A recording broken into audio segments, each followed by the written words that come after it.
Assalamualaikum dan salam sejahtera kepada Madam Huda. Saya Muhammad Zuhair Hakim bin Mat Zamri ingin memberikan refleksi berkenaan sejarah penubuhan RIDA dan juga kontrak sosial. Bagi sejarah penubuhan RIDA, saya mendapati yang RIDA telah memberikan sebanyak sumbangan kepada masyarakat setempat, iaitu membina infrastruktur seperti bangunan, sekolah, pusat perubatan dan sebagainya. Akan tetapi kegiatan RIDA agak terbatas dan kerajaan telah memutuskan untuk menukar RIDA kepada MARA. Dan saya mendapati yang perbuatan kerajaan itu kerajaan agak bijak kerana MARA telah memberikan lebih banyak sumbangan kepada masyarakat dan Bumi Putera. Antara sumbangan MARA ialah menyediakan institusi pembelajaran kepada pelajar-pelajar yang ingin menyambung pembelajaran dan memberikan pinjaman kepada usahawan dan peniaga-peniaga kecil di Malaysia.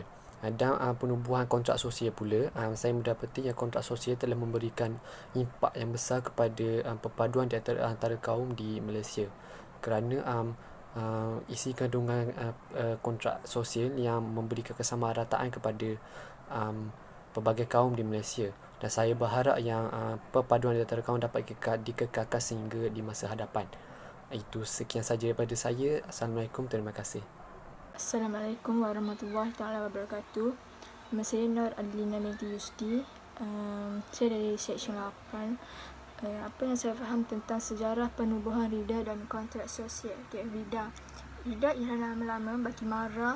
Maktab RIDA telah dibina di Petaling Jaya pada 1990 dalam usaha memberi keselesaan dan meninggikan taraf sosio-ekonomi penduduk luar bandar dan kepada penduduk luar bandar. Antara penanaman RIDA memberikan pinjaman kepada pengusaha pertanian kecil, membantu pemasaran hasil pertanian, menggalakkan penyertaan orang Melayu dalam sektor perniagaan.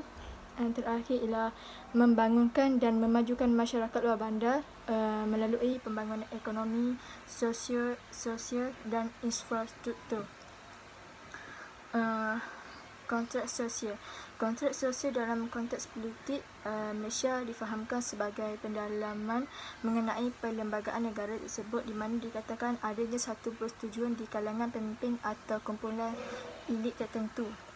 Antara syarat-syarat kontrak sosial ialah tanah rizal Bumi Putera, kuota dalam perkhidmatan awan, kuota dalam beasiswa, kuota dalam pendidikan awan, kuota untuk lesen perniagaan, dan terakhir ialah kebenaran untuk memonopoli industri yang tertentu jika kerajaan membenarkan. Itu sahaja daripada saya. Sekian, terima kasih. Assalamualaikum warahmatullahi wabarakatuh. Saya Aini Sofia dan ID pelajar saya adalah KNJ2005-10499. Okey, hari ini saya nak buat sedikit refleksi tentang kontrak sosial. Okey, terdapat beberapa elemen-elemen dalam kontrak sosial. Okey, sebagaimana yang pertama adalah kedudukan agama Islam, yang kedua hak istimewaan orang Melayu, yang ketiga adalah kedudukan Raja-Raja Melayu, dan yang keempat adalah kedudukan bahasa Melayu.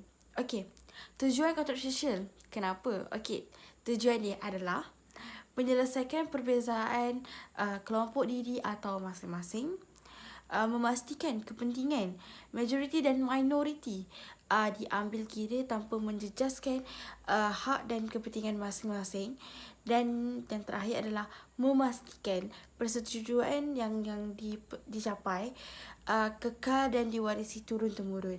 Okey, sebagaimana dalam kandungan kontrak sosial, okey, orang Melayu menerima dan mengiktirafkan orang Cina dan India sebagai warga negara, dan orang Cina dan India mengiktirafkan bahasa Melayu sebagai bahasa persekutuan, dan orang Cina dan India mengiktirafkan agama Islam sebagai agama persekutuan atau dikenali sebagai agama yang rasmi.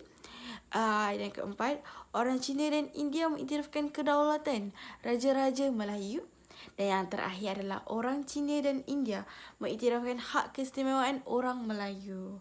Okey, sekian saja refleksi dari saya, dan sekian, terima kasih.